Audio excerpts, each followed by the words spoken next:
So over the years, I've heard a lot of really good advice on intermittent fasting, and a lot of it I've actually used to help my clients lose a lot of weight. But I've also heard some really crappy, really bad advice on intermittent fasting that I've obviously have not used, because why exactly would I want to use bad advice on my clients? So in today's video, I'm going to give you the absolute worst, the worst advice that I've ever heard over my years on intermittent fasting. And I'm going to talk about why this advice is bad, and if you're using it, why you should stop using it now. Completely abandon this advice now. And hopefully if you're not using it, well, after watching this video, if you hear this advice, you'll know to stay far away from it. Hey guys, my name is Mr. Fitness, the body transformation specialist, and if this is your first time here, I want to welcome you, but if you've been here before, welcome back. On my channel, I talk a lot about weight loss, and every single tip that I share in my videos, I've used with clients, just like the ones you see right here, to help them lose amazing amounts of weight to reach their weight loss goals through my weight loss coaching program. And if you want to lose weight and you're serious, but you're having trouble, you should definitely consider joining, and you can get started for free. The program is simple. It's workouts, it's diet, it's accountability through coaching, which leads to what you want, which is results. If you're watching this video on YouTube, it's simple. Click the first link below in the description to get started. But if you're watching this video on Instagram or Facebook, either DM me or comment below this video and I'll send you the link. Now with that out of the way, let's get into the video. Now the first piece of really bad intermittent fasting advice that I've ever heard is the longer fasts are always better. When it comes to fasting, like a lot of things in life, more is not always better. So the main reason why I say that this is bad intermittent fasting advice is because, and not necessarily bad fasting advice, just intermittent fasting advice, is because when you get into the 24 and longer hour fast, you're no longer intermittent fasting. You're just technically fasting, because a lot of people in the intermittent fasting community look at shorter fasts or up to 18 hours as being the definition of a fasting window. So that's the first reason why I say that this is bad intermittent fasting advice. But the second reason why I say that this is bad intermittent fasting advice is once you get into the 24 and 48 and longer hour fast, what ends up happening is your metabolism will start to downregulate and start to slow down to compensate for the decreased amount of calories that you're taking or the decreased amount of energy that you're taking in. And we all know that once your metabolism starts to slow down, these signs are bad for weight loss, because a slower metabolism means that you're burning fewer calories, leading to less weight loss. Now, again, this is not necessarily bad fasting advice. It's just bad intermittent fasting advice, because there is a lot of scientific evidence that talks about the health benefits of the longer fast. But when it comes to weight loss, this is bad advice. So you might be asking yourself, what is the best fasting window? And I can't really say what will be the best fasting window for you.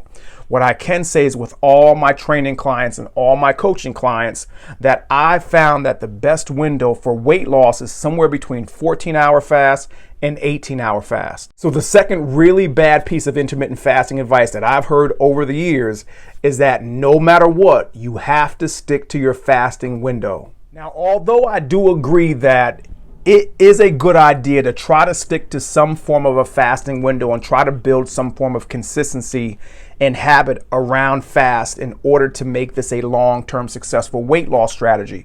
But what I don't agree with is when people say that if you're not sticking to your fasting window, that you're not following intermittent fasting, because that's simply not true.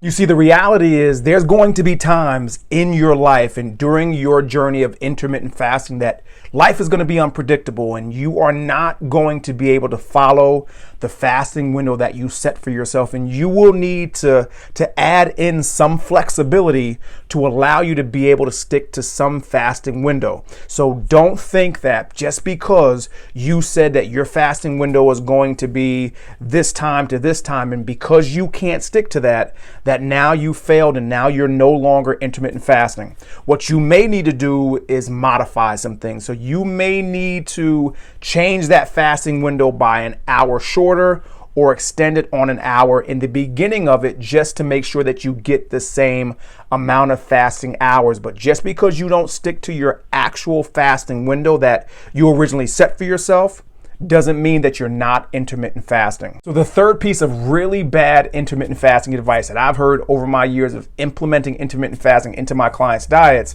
is that it doesn't matter what you eat to break your fast.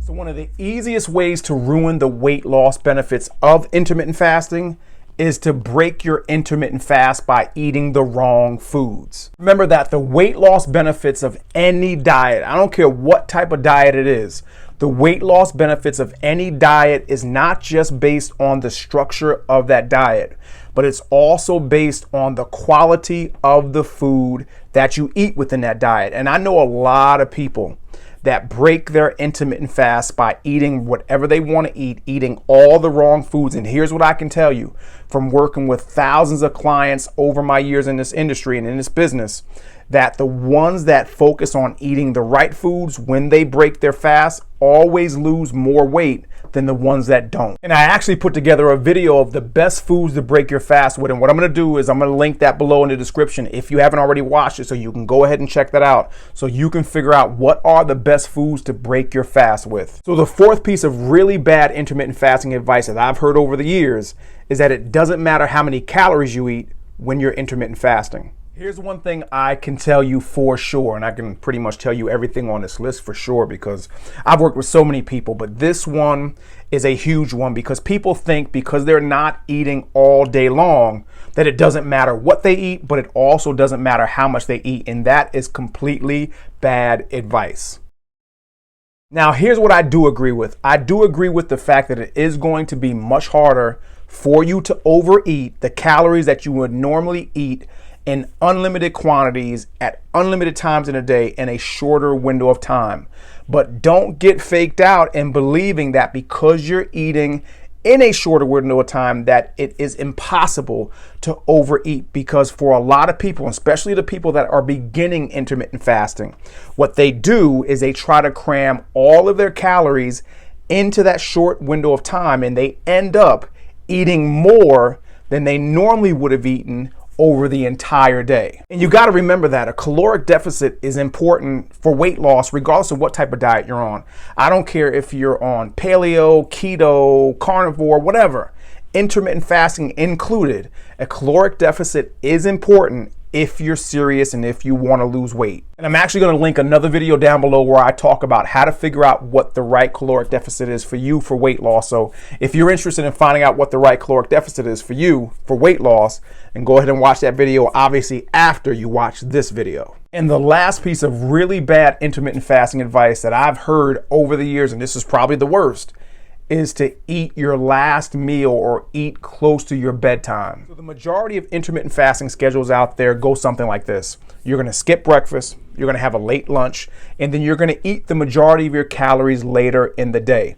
And if you're doing intermittent fasting for health purposes, this may not be that big of a deal. But what I can tell you is that if you're doing it for weight loss, and this just goes based on my 30 plus years of working with people and trying to lose weight and implementing intermittent fasting, that this is horrible advice. And there's two main reasons why. The first main reason why this is horrible intermittent fasting advice is just simply because as you get later in the day, your metabolism is going to slow down. So what this means by the normal intermittent fasting protocol that you see most people advise is that you're going to be eating the majority of your calories during a time of the day where your metabolism is naturally going to be slower. And we already know that a slower metabolism means that your body's burning fewer calories.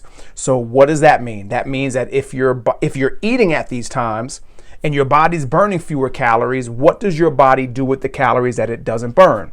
Well, your body's going to store them. And the second reason why this is absolutely horrible advice is because science shows that the closer you eat to your bedtime, the more it interferes with your sleep. And I've talked in countless videos on my channel about sleep and weight loss, and poor quality sleep being linked to weight gain. So the advice I give to all of my clients is to stop eating somewhere around 5 hours before you go to sleep. And the more time you can give yourself, the better. So if you can go 6 hours, if you can go 7 hours before you go to sleep, the better off you're going to be.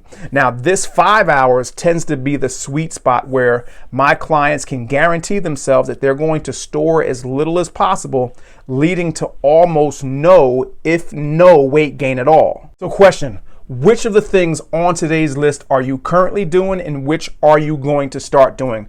I'm interested in knowing, so leave your comment below. And guys, if you made it to this point in the video, then that tells me that you are serious about losing weight. But if you're trying to lose weight and you need some help and you'd like to get results just like the people you see right here, then I definitely think that you should consider joining my weight loss coaching program, and you can get started for free. The program is simple. It's workouts, it's diet, it's accountability through coaching, which leads to what you want, which is results.